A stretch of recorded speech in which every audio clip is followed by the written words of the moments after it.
నమస్కారం గురువు గారు. శ్రీమాత్రే నమః. ఇప్పుడు అసలు సర్పదోషాలు అంటే ఏంటి గురువు గారు? ఇప్పుడు 12 రాసుల వారికి సర్పదోషాలు ఎలా ఎఫెక్ట్ చేస్తాయి? తప్పకుండా అమ్మా.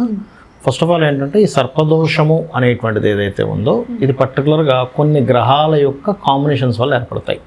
అంటే శని కేతు, అంటే శని రాసుల్లో కేతు ఉన్న, కేతు రాసుల్లో శని ఉన్న, కేతు రాసులు ఉండవు కాకపోతే కేతుతో కలిసి ఉన్న శని ఉన్న, అదేవిధంగా రవి రాహువు, శని కుజ, కుజ రాహువు, కుజుడు బుధుడు, ఇట్లా కొన్ని కాంబినేషన్స్ ఉన్నాయి సర్పదోషానికి.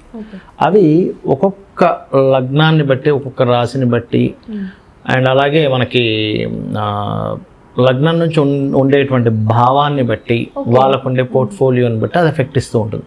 బట్ జనరల్ సర్పదోషం ఉంటుంది. అంటే మేషంలో కానీ వృశ్చికంలో కానీ రాహు ఉన్న, లేకపోతే కుంభ మరియు అదేవిధంగా మకర రాశుల్లో కేతు ఉన్న, అదేవిధంగా శని రాహువారు శని వెళ్ళి మనకి రాహుశని కలిసి ఉండే సింహరాశుల్లో ఉన్న, ఇది ఒక రకమైనటువంటి సర్పదోషం ఇస్తుంది. ఇది ద్వాదశ లగ్నాల వాళ్ళకి ఆ ద్వాదశ రాశుల వారికి డిఫరెంట్గా ఇస్తుంది దీని ఫలితం అనేటువంటిది. ఇప్పుడు గురువు గారు ఈ తులారాశి లేదా తులా లగ్నం వారికి ఈ సర్పదోషం ఉన్నందువల్ల ఎలాంటి సమస్యలు వస్తాయి, వీటికి పరిహారాలు వివరించండి. ఒకటే అమ్మ, తులవారికి రాహు ద్వారా ఏర్పడేటువంటి సర్పదోషాలు వృశ్చికము, మేషము, కర్కాటక, సింహరాశిలో రాహు ఉన్నాడు అనుకోండి, ఇది సర్పదోషం కింద తీసుకుంటాం. అంటే ఇంకా చాలా కాంబినేషన్స్ ఉన్నాయి, బట్ జనరల్గా అందరికీ సింపుల్గా అర్థమయ్యేవి మాత్రం ఎక్కువగా అర్థం అవుతాయని చెప్తున్నాను.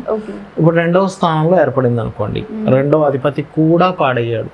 అప్పుడు వీళ్ళు పర్టికులర్గా పూర్వీకుల ఆస్తుల మీద ఇన్వెస్ట్మెంట్ చేయడం కానీ, పూర్వీకుల ఆస్తుల ద్వారా ఏదైనా ఒక ప్లానింగ్ చేసి ఫైనాన్స్ సంపాదిద్దాం అనుకునే అంశంలో చాలా జాగ్రత్తగా ఉండాలి, గుర్తుపెట్టుకోండి. అలాగే 7వ స్థానంలో రాహు ఉన్నాడు. అప్పుడు అంటే 7th హౌస్ ద్వారా సర్పదోషం ఏర్పడింది. అంటే ఏమిటి, పార్ట్నర్స్ ద్వారా కానీ, జీవిత భాగస్వామి ద్వారా కానీ వీళ్ళు ఇబ్బంది పడతారని అర్థం.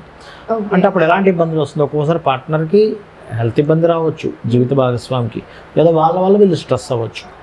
అలాంటప్పుడు ఏం చేయాలి అంటే ఆ యొక్క అంశాల్లో, ఆ పర్టికులర్ విషయాల్లో జాగ్రత్త పడుతూ, పర్టికులర్గా వివాహం కోసం ప్రయత్నం చేసేటప్పుడు పర్టికులర్గా, అండ్ అలాగే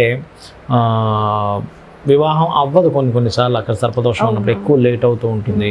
అటువంటి విషయాల్లో పర్టికులర్గా ఏంటంటే అమ్మ, మీరు గుర్తుపెట్టుకోవాల్సింది లలితా సహస్రనామాల్లో కామేశబద్ధ మాంగళ్య సూత్ర శోభిత కందరాయ నమః అనే నామస్మరణ అద్భుతంగా పనిచేస్తుంది.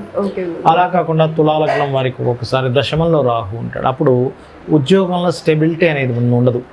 ఎప్పుడు ఏదో ఉద్యోగంలోకి వెళ్ళడం, ఒక 3 నెలలో 6 నెలలో చేయడం మానేయడం, మళ్ళీ ఒక 6 నెలలు ఇంట్లో కూర్చోవడం. అరే ఎందుకు స్టెబిలిటీ ఉండట్లేదు అర్థం కాదు. అది దశమంలో రాహు ఉన్నప్పుడు జరుగుతుంది. అయితే అలా ఉన్నప్పుడు విదేశాలకు వెళ్ళి, లేకపోతే వేరే రాష్ట్రానికి వెళ్తే కనుక మళ్ళీ సెటిల్ అవుతారు వీళ్ళు. ఓకే, అలా కాకుండా ఒక్కోసారి 10th లార్డ్ అంటే రాహు ఉన్నప్పుడు ఈ చంద్రుడు మళ్ళీ మంచి పొజిషన్లో ఉన్నాడు అనుకోండి, అది కొద్ది కాలమే ఉంటుంది ఆ ఎఫెక్ట్ అనేది. దాని తర్వాత అద్భుతంగా ఉంటుంది వాళ్ళకి. సో భయపడాల్సిన పని లేదు. మరి దీనికి ఏం చేయాలి అంటే మనకి మాణిక్య మకుటాకార జానుద్వయ విరాజితాయ నమః అనే నామస్మరణ చేయడం మంచి ఫలితాలు ఇస్తుంది. ఓకే, ఇక లాభస్థానంలో రాహు ఉంటాడు కొంతమందికి, ఇది తులాలగ్నానికి. అప్పుడు ఏమవుతుంది అంటే ప్రమోషన్స్ విషయంలో వీళ్ళు ఎంతో చక్కగా అందరికంటే బాగా వర్క్ చేస్తూ ఉంటారు, కానీ వీళ్ళకి మాత్రం ప్రమోషన్. అందరూ చాలామంది ఈ విషయంలో బాధపడుతూ ఉంటారు. ఏంటంటే నాకంటే చాలా తక్కువ వర్క్ చేసిన వాళ్ళు, ఇంకోసారి కొన్నిసార్లు ఏమవుతుందంటే వీళ్ళు వర్క్ చేస్తారు, క్రెడిట్ వాళ్ళు కొట్టేస్తారు.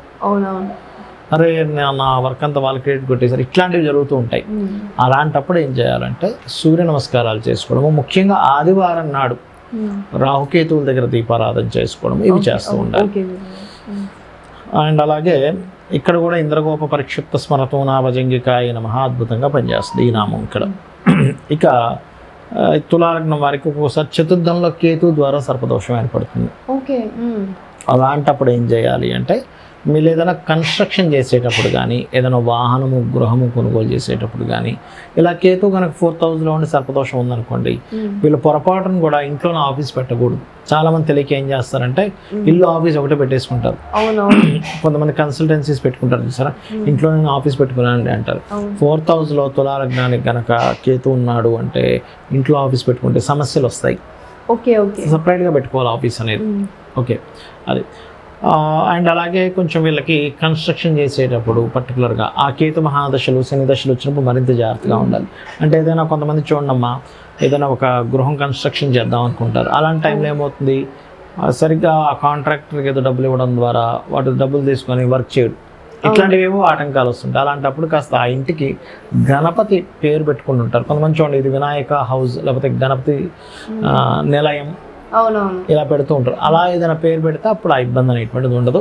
వీలైనంత మటుకు వీళ్ళ పేరు మీద తీసుకోవడం కంటే ప్రాపర్టీ, వీళ్ళ జీవిత భాగస్వామి మీద ప్రాపర్టీ తీసుకుంటే మంచిది ఈ కాంబినేషన్స్ ఉన్నప్పుడు. అలాగే పంచమంలో కేతు ఉంటాడు కొంతమందికి.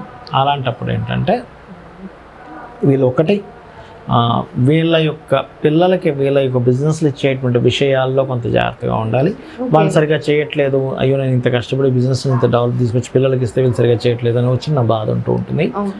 అండ్ వీళ్ళకి ఏంటంటే అమ్మ ఈ పంచమ స్థానంలో కేతు ఉన్నందుకు కొంచెం శని మంగళవారాలు రావి చెట్టు చుట్టూ ప్రదక్షిణం చేయడము, ఇంద్రగోప పరిక్షిప్త స్మరతోనా భజంగికాయ నమః చేసుకోవడము, లేనట్లయితే కామేశ్వర ముఖాలోక కల్పిత శ్రీ గణేశ్వర అనే నామస్మరణ వీళ్ళకి పంచమకేతువు యొక్క దోషం అనేటువంటిది తగ్గిస్తుంది. అయితే ఒకటే సర్పదోషం ఉన్న మీరు ఒకటే గుర్తుపెట్టుకోవాలి, భయపడిపోవడం కాదు.